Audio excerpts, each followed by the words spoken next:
would read these books, I would look at these websites, and they would all say the same thing. Sit down and what are some of the beliefs that come to you about money? What are some of the beliefs that come to you about relationships? And try as I may and hard as I might try, I'd think of, I don't know, 5, 10, 12 over a long period of time. And actually, about 10, 12 years ago, through my journaling process, in my own discovery of overcoming my self-limiting beliefs, we have hundreds of them, and I created a series of assessments that helped me to uncover the beliefs that created my unique story. See, you've got core beliefs, you've got self-limiting beliefs, you've got all these different beliefs running under the surface all the time. These beliefs have a vibration to them. They are out there. Think of just a simplistic belief. That's, if you can think of one belief that seems to be prevalent in your life, and picture a room full of tuning forks. Now, these tuning forks represent all your beliefs. As you walk through the room, pick up a couple of them and ping them. As you walk down the aisle, every single tuning fork that is calibrated to that vibration is starting to vibrate.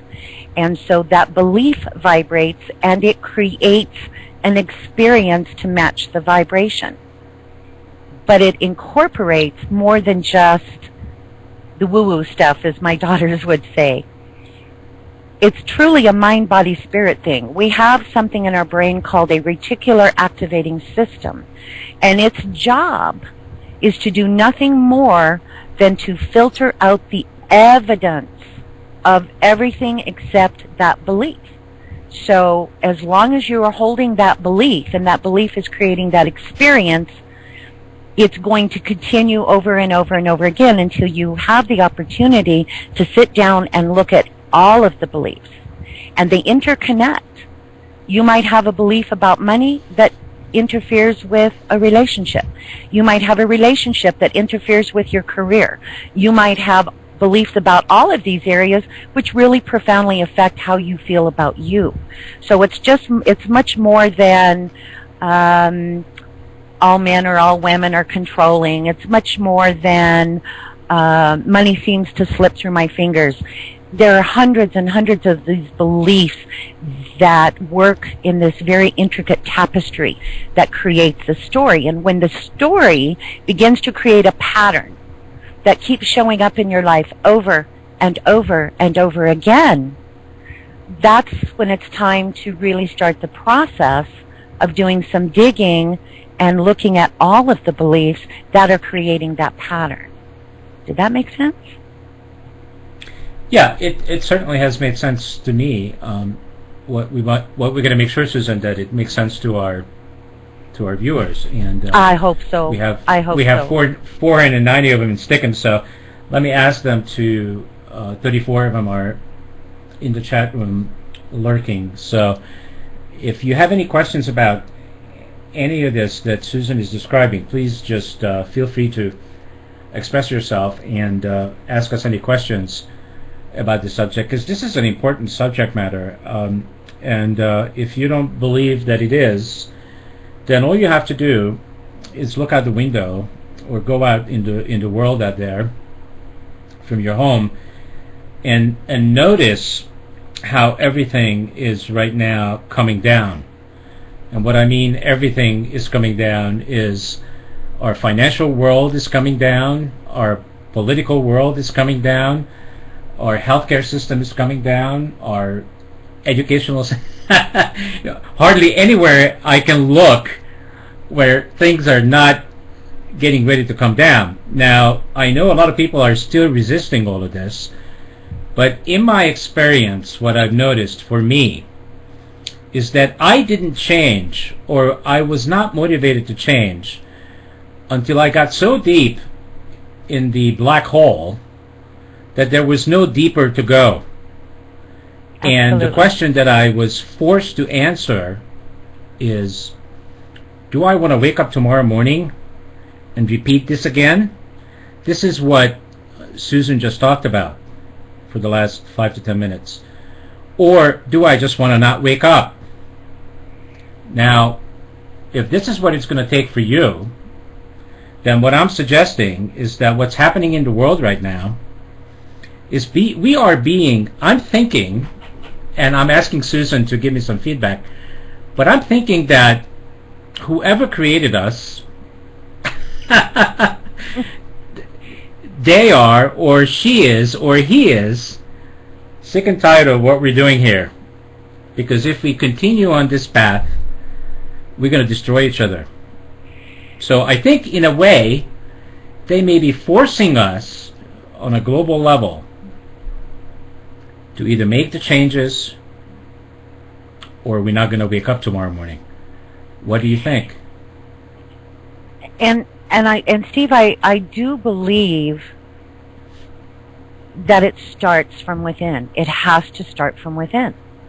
I mean, until you are in a place where you are clear and free and flowing with why you were put on this earth, you're really no good to anyone else.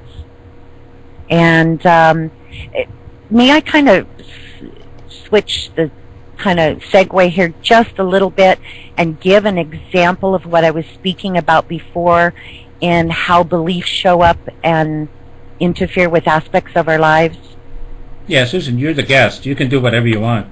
I had... well, this is very important, and I think it will help the audience to understand and see this in a different light. I had a client who was extremely successful with corporate America. She was in sales. Extremely successful. But she didn't want corporate America. She wanted to be an entrepreneur. And she tried and she tried and she tried, and everything she tried ended up failing. So she and I sat down. We did a beliefs assessment coaching session. And what came out of that was that she had never felt supported by her biological family. But she did with her corporate family. Corporate family became her family. And she created a belief that they were her loving, supportive family. Therefore, there is absolutely no way she could ever be successful as an entrepreneur as long as her beliefs were that corporate America was where her love and support was. Literally, almost overnight, once that awareness came into being, within 30 to 60 days, she was and still is living her dream job. She is an incredibly successful entrepreneur. And one other client I had came to me because money would only show up if there was a crisis. I can always bring it in a crisis, but it's a stressful way to do it. Went through the assessments and discovered as a little girl, her father, and this woman was from France. I believe today, if we really discussed at length of what her father did, we would call it abusive. But she said he used to spank me for no reason, and the whole time he spanked her, he said that she was deserving of this. So she grew up with the belief that anything connected to being deserving of meant pain, and somehow incorporated that with money. Once that awareness came to her, that issue of attracting money only in a crisis was resolved. It was by bringing the belief and the story that the beliefs created to the surface that allowed her to finally let go of that issue that kept creating those painful patterns in her life. And I'm hoping that's a little bit better explanation of how impactful belief can be, especially when there's so many of them and they're hidden. Right, and I wasn't doubting that for a second, Susan. Yes. The challenge that I think we have is, and we have to talk about this, the challenge that we have, I believe that The only people that are going to be even asking these questions are the ones that are awake and conscious. The rest of the people, for the time being, are permanently on automatic pilot, and they don't even know it. I do see that a lot, but I will say one thing. I've been doing this, I've been coaching for about 12 years. Prior to that, I was a trainer, and so therefore working with students in a classroom for a company. And as I look back in my history and say,